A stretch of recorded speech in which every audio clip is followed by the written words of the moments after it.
পর্ব ৫৯৩ মহারানী আদ্রিতা।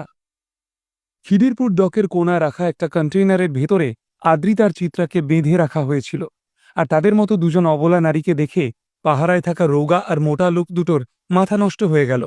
কুশলকে নিয়ে তাদের বিশেষ চিন্তা ছিল না, কারণ এমনিতেও আর ৮ ঘন্টার মধ্যে আদ্রিতার চিত্রাকে জলে ফেলে দেওয়া হবে। এই পরিস্থিতিতে লোক দুটো যদি সুযোগের একটু ফায়দা তুলতে পারে তাহলে তাতে ক্ষতি কি? কিন্তু তাদের এই অসৎ উদ্দেশ্য কি সফল হবে? লোক দুটো সময় নষ্ট না করে নিজেদের জায়গা ছেড়ে উঠে দাঁড়ালো। এদিক ওদিক তাকিয়ে যখন তারা বুঝতে পারল যে আশেপাশে কেউ নেই, তখন তাড়াতাড়ি বিড়ি দুটোকে মাটিতে ফেলে উত্তেজিতভাবে হাত কচলাতে কচলাতে কন্টেইনারটার দিকে এগিয়ে গেল তারা। চিত্রা আর আদ্রিতার হাত পা বাঁধা থাকলেও তাদের কান ছিল খোলা। লোক দুটোর কথা কন্টেইনারের ভেতর থেকে দিব্যি শুনতে পাচ্ছিল তারা। লোক দুটোকে নিজেদের দিকে এগিয়ে আসতে দেখে প্রচণ্ড ভয় পেয়ে গেল মা আর মেয়ে। শরীরের সমস্ত শক্তি দিয়ে ঘষতে ঘষতে যতটা সম্ভব পিছিয়ে যেতে লাগলো দুজনে। এই মুহূর্তে আদ্রিতাকে রক্ষা করার সম্পূর্ণ দায়িত্ব চিত্রার। একজন আদর্শ মায়ের মতো মেয়ের সামনে রক্ষা কবচ হয়ে আদ্রিতাকে বাঁচানোর চেষ্টা করতে লাগলো চিত্রা। মেয়েকে আড়াল করে মুখ দিয়ে এক অদ্ভুত শব্দ করতে লাগলো সে। শুনে মনে হলো হিংস্র জানোয়ারের মতো ক্রমাগত লোক দুটোকে পিছিয়ে যেতে বলছে। তবে চিত্রার আওয়াজে বিশেষ কাজ হলো না। মোটা লোকটা নিজের নোংরা হাত দুটো আদ্রিতার দিকে বাড়াতেই একটা প্রচণ্ড হুঙ্কার শোনা গেল। তোদের এত বড় সাহস! এরকম ফাঁকা জায়গায় এমন ভয়ানক গর্জন শুনে সেই রোগা আর মোটা লোক দুটো প্রচণ্ড ভয় পেয়ে গেল। আওয়াজটা কোথা থেকে আসছে খুঁজতে গিয়ে তারা দেখল যে কন্টেইনারের ঠিক বাইরে দাঁড়িয়ে রয়েছে একটা ছেলে। আর চোখ দুটো টকটকে লাল। শরীর থেকে বেরিয়ে আসছে প্রচণ্ড শক্তিশালী আভা। সূর্যের তীব্র আলোর মতো এক তীব্র জ্যোতি যেন ঠিকরে বেরোচ্ছে তার সারা শরীর থেকে। নীল ছাড়া এমন দৃপ্ত ভঙ্গি আর কার হতে পারে?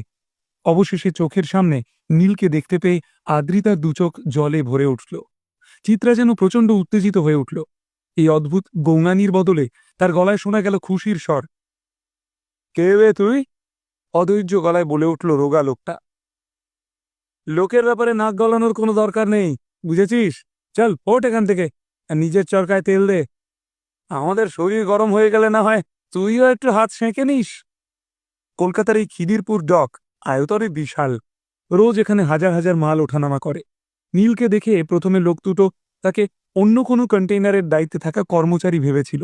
যেহেতু লোক দুটো কি করতে যাচ্ছিল সেটা নীল দেখে ফেলেছে, তাই তাকেও মেয়ে দুটোর সাথে মস্তি করার অফার দিয়ে ফেলল তারা, যাতে ডকের অন্য কারোর কাছে কথাটা নীল হাঁস না করে দেয়। নীলের মুখ দেখে মনে হলো লোক দুটোর কথা যেন সে শুনতে পায়নি। বড় বড় পা ফেলে লোক দুটোর দিকে এগিয়ে গিয়ে রোগা লোকটার গালে নীল ঠাটিয়ে মারল এক থাপ্পড়। এক চড়েই লোকটা মাথা ঘুরে মাটিতে পড়ে গেল। মাথা ফেটে রক্ত বেরিয়ে এলো তার। খুব বার বেড়েছে, তাই না? সঙ্গীর এই অবস্থা দেখে পকেট থেকে একটা খুর বের করে নীলকে আক্রমণ করতে এগিয়ে গেল মোটা লোকটা। লোকটা আয়তনে নীলের প্রায় ৩ ডবল। নীল একটু অবাক চোখে লোকটার দিকে তাকালো, আর মোটা লোকটা তার উপর ঝাঁপিয়ে পড়ার আগেই সর্বশক্তি দিয়ে লোকটার হাত মুচড়ে দিল নীল। একটু দূরে থাকা আদ্রিতার চিত্রা স্পষ্ট শুনতে পেল হাড় ভাঙার মটমট শব্দ। আহ! যন্ত্রণায় চিৎকার করে উঠল লোকটা। ইতিমধ্যেই মুখ লাল হয়ে উঠেছে তার। চোখ দুটো যেন ঠিকরে বেরিয়ে আসতে চাইছে। তবে মোটা লোকটার এই অবস্থা দেখেও নীলের খুব একটা কিছু যায় আসলো না। পরক্ষণেই লোকটার পেটে কষিয়ে একটা লাথি মারল সে। লোকটা যথেষ্ট মোটা সোটা হলেও নীলের লাথি খেয়ে একটা ফুটবলের মতো গড়াতে গড়াতে সোজা কন্টেইনারের দেওয়ালে গিয়ে ধাক্কা খেল। তার শরীর পা থেকে মাথা পর্যন্ত যন্ত্রণায় কুঁকড়ে উঠল। ছেড়ে দিন দাদা, আমাকে ছেড়ে দিন। আমি আমি তো একটা চাকর বাকর মানুষ, দয়া করে আমাকে মারবেন না। মোটা লোকটা এতক্ষণে ভয় পেতে শুরু করেছে। চাকর বাকর? একটা চাকরের মনে আমার বউকে নিয়ে এত নোংরা চিন্তা ভাবনা চলছে, আর আমি তাকে ছেড়ে দেব? তোকে আমি কাঁচা চিবিয়ে খাবো রে শয়তান! নীলের দুচোখে ফুটে ওঠা স্পষ্ট প্রতিহিংসা লোকটাকে যেন একেবারে স্তব্ধ করে দিল। পর মুহূর্তেই নীল লোকটা চুলের মুঠি ধরে টানতে টানতে তাকে হাওয়ায় তুলে ধরল। তারপর সোজা তার মাথাটাকে ঠুকে দিল কন্টেইনারের দেওয়ালে। নীল লোকটাকে এমনভাবে আছড়াতে লাগলো যেন একের পর এক বস্তা লোড করছে সে। কয়েক মিনিট লোকটা নিজেকে বাঁচানোর আপ্রাণ চেষ্টা করল। তারপর একদম শান্ত হয়ে গেল। নীল লোকটাকে ছেড়ে দিতেই ধপ করে মাটিতে পড়ে গেল সে। তবে নীলের রাগ এখনো শান্ত হয়নি। মাটিতে পড়ে থাকা নিস্তেজ মোটা লোকটাকে ক্রমাগত লাথি মেরে চলল সে। নীলের এমন ভয়ঙ্কর মূর্তি দেখে রোগা লোকটা চড় খেয়ে মেঝেতে পড়ে যাওয়ার পরেও সেখান থেকে পালানোর চেষ্টা করছিল, কিন্তু আর কিছুতেই সাহস হচ্ছিল না। তাই চোখ বুজে মটকা মেরে মাটিতে পড়ে থেকে অজ্ঞান হয়ে যাওয়ার নাটক করে চলেছিল সে। রোগা আর মোটা লোকটাকে সায়স্তা করার পর অবশেষে আদ্রিতার দিকে এগিয়ে গেল নীল। তার মাথা নিচু হয়ে গেছে। আদ্রিতার চোখে কিছুতেই চোখ রাখতে পারছে না সে। আদ্রিতার হাতের বাঁধন খুলে দিয়ে নিঃশব্দে সেখান থেকে চলে যেতে চাইল নীল। সাথে সাথে আদ্রিতা নিজের মুখের বাঁধন খুলে ফেলে চেয়ে রইল নীলের চলে যাওয়ার দিকে। 1 মিনিট দাঁড়াও। হঠাৎ নীলকে পেছন থেকে ডেকে উঠল আদ্রিতা। এখন আবার তুমি কোথায় চললে? তোমার মনে কি আমার জন্য এতটুকু জায়গা নেই? কথাটা বলে চিত্রার দিকে এগিয়ে গিয়ে তার হাত পায়ের বাঁধন খুলে দিতে শুরু করল আদ্রিতা। না, আসলে নীল বুঝে উঠতে পারছিল না যে আদ্রিতাকে সে কি জবাব দেবে। সত্যি বলতে আদ্রিতার চোখে চোখ রেখে কথা বলার সাহস ছিল না তার। চিত্রা এতক্ষণে প্রচণ্ড রেগে গিয়েছিল। নীলকে আরও এক দফা গালাগাল করার জন্য তৈরিও হয়েছিল সে। কিন্তু এমন সময় ওই রোগা আর মোটা লোকটাকে এখনও বেঁচে থাকতে দেখে নিজের রাগ নিজের মনেই চেপে রাখতে বাধ্য হলো সে। চিত্রার বারবার মনে হচ্ছিল যে লোক দুটো এক্ষুনি আবার উঠে দাঁড়িয়ে তাদের সাথে নোংরামো করার চেষ্টা করবে। কি বলতে চাইছো কি তুমি? মা আর আমরা দুজনেই এবার তোমার জন্য কিডন্যাপ হয়েছি। তুমি আমাদের প্রাণে বাঁচিয়েছ ঠিকই, কিন্তু তোমাকে এখান থেকে যেতে কে বলল? এখন এগুলোও আমাকে সহ্য করতে হবে? সদ্য রাগের অভিনয় করে গুটি গুটি পায়ে নীলের দিকে এগিয়ে গেল আদ্রিতা। পরক্ষণেই নীলের হাত শক্ত করে ধরে সে বলল, চুপচাপ আমার সাথে বাড়ি চলো, তারপর তোমাকে দেখাচ্ছি মজা। সেদিন রাতে আমি তোমাকে একটাও কথা জিজ্ঞেস করিনি, আর তোমাকে থাকতে বলিনি বলে খুব রাগ হয়েছে বুঝি? শোনো, অত ভাও খেতে হবে না বুঝলে? তোমার জন্য চিন্তা হয় মশাই। আদ্রিতার ভালোবাসা মাখানো কথাগুলো নীলের বুক চিরে প্রবেশ করলেও এতক্ষণে মুখে তার হাসি ফুটে উঠেছে। ওদিকে মল্লিক গ্রুপ অফ ইন্ডাস্ট্রিজের অফিসে বসে পৃথা আর অর্জুন তখন বাসু গ্রুপকে কিভাবে নতুন করে শহরে লঞ্চ করা যায় তা নিয়ে রাহুল বাসুর সঙ্গে গভীর আলোচনায় ব্যস্ত। এমনিতে সব ব্যবস্থা হয়েই গেছে, কিন্তু বিশেষ কয়েকটা বিষয়ে আলোচনা বাকি ছিল, আর সেই কাজটাই চলছিল এখানে। নীলের নতুন ব্যবসায়িক সন্ধি প্রস্তাব নির্বিঘ্নেই এগোচ্ছিল, কিন্তু নীলের লোকেরা এও খুব ভালো করে জানে যে শহরের বেশিরভাগ ব্যবসায়ী নিজেদের লাভের কথা চিন্তা করেই শুধুমাত্র এই প্রস্তাবে সাড়া দিয়েছে। আজ এই যে এত লোকের ভিড়, এটা শুধুমাত্র তাদের নিজেদের স্বার্থে। আসল লাভের লাভ কিছু হলো কিনা তাতে তাদের কাঁচকলা। কোনোদিন নীল ক্ষমতাহীন হয়ে পড়লে গাছ কাটার পর বাঁদররা যেমন এদিক ওদিক ছড়িয়ে যায়, ঠিক সেই রকমভাবেই এরাও এদিক ওদিক ছড়িয়ে পড়বে। যেহেতু এরা সবাই নিজেদের ফায়দা তুলতে এসেছে, আর নীলও সমস্তটাই ব্যবসায়িক স্বার্থে করছে, তাই এদেরকে ধরে রাখতে হলে এমন একটা উপায় বের করতে হবে যাতে সাপও মরবে আর লাঠিও ভাঙবে না। এসব নিয়েই পৃথা, অর্জুন আর রাহুল আলোচনা করছিল।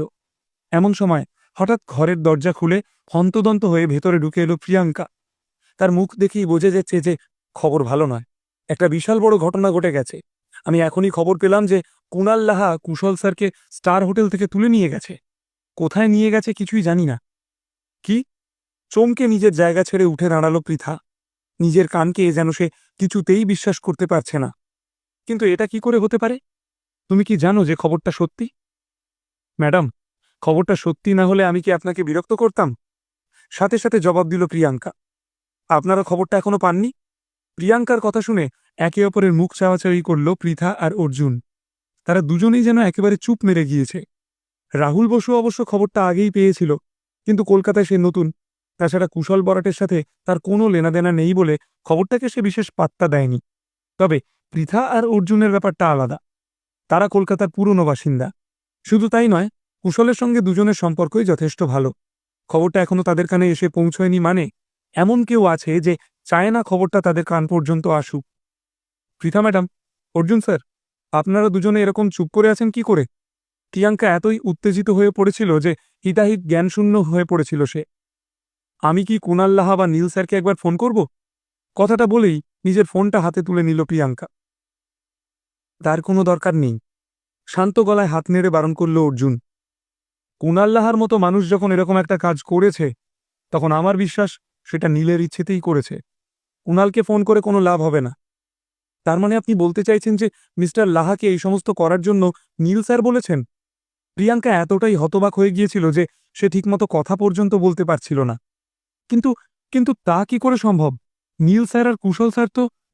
প্রিয়াঙ্কা নিজের কথা শেষ করার আগেই অর্জুন মাঝপথে তাকে থামিয়ে দিয়ে বলল, এরকম অনেক কিছুই পৃথিবীতে আছে যা আমরা জানি না, কিন্তু তার মানে তো আর সেগুলো মিথ্যে নয়। এই ঘটনার পেছনে নীলের আসল উদ্দেশ্য কি সে কথা আমরা কেউই জানি না। তাই এই মুহূর্তে চুপচাপ অপেক্ষা করাটাই সবথেকে ভালো।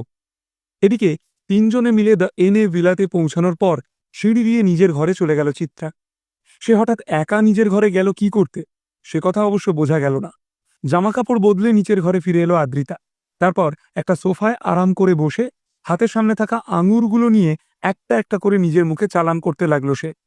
একদিকে আদ্রিতা যখন মহারানীর মতো সোফায় বসে আরাম করছে, তখন অন্যদিকে একের পর এক কাজ করে চলেছে নীল। তার এক হাতে ঝাঁটা আর অন্য হাতে তোয়ালে। এই মুহূর্তে ঘর ঝাঁট দিতে ব্যস্ত সে। ঝাঁট দেওয়া হলো? ফ্রিজে দেখো তো আর কি কি ফল রয়েছে, কয়েকটা আমাকে কেটে দাও। আচ্ছা, তুমি বাজারে যাবে কখন? আজ ভালো কিছু একটা রান্না করো তো, একটু তাড়াতাড়ি করো না, আমার খুব খিদে পেয়েছে। তুমি না পুরুষ মানুষ, তাড়াতাড়ি করো। পায়ের উপর পা তুলে একের পর এক নির্দেশ দিয়ে চলেছিল আদ্রিতা। কোনো চিন্তা করো না সোনা, খাবার এক্ষুনি রান্না হয়ে যাবে। ঘরটা একটু গুছিয়ে নিয়েই আমি রান্না শুরু করছি। অনলাইনে অর্ডার করে সবজি আমি আনিয়ে নিয়েছি, মাসকাবারি বাজারও করা হয়ে গেছে। তোমার কি খেতে ইচ্ছে করছে বলো? আমি তো ভেবেছিলাম আজ বাসন্তী পোলাও আর কষা মাংস বানাবো, কি বলো? নীল কাজে ব্যস্ত থাকাকালীন আদ্রিতা তাকে বারবার বিরক্ত করলেও সে একটুও বিরক্ত হচ্ছিল না, বরং ঠোঁটে লেগে থাকা একটা আলগা হাসি জানান দিচ্ছিল যে বউয়ের হুকুম তামিল করতে বেশ ভালোই লাগছে তার। তাহলে কি নীল আর আদ্রিতার মধ্যে সবকিছু মিটমাট হয়ে গেছে? সব পুরনো কথা ভুলে গিয়ে কি জোড়া লাগবে দুটো মন? কিন্তু এত সহজে কি দুজনকে এক হতে দেবে চিত্রা? এটা কি আরও একবার মেয়ের ডিভোর্স করানোর জন্য উঠে পড়ে লাগবে সে? বস দুনিয়া যার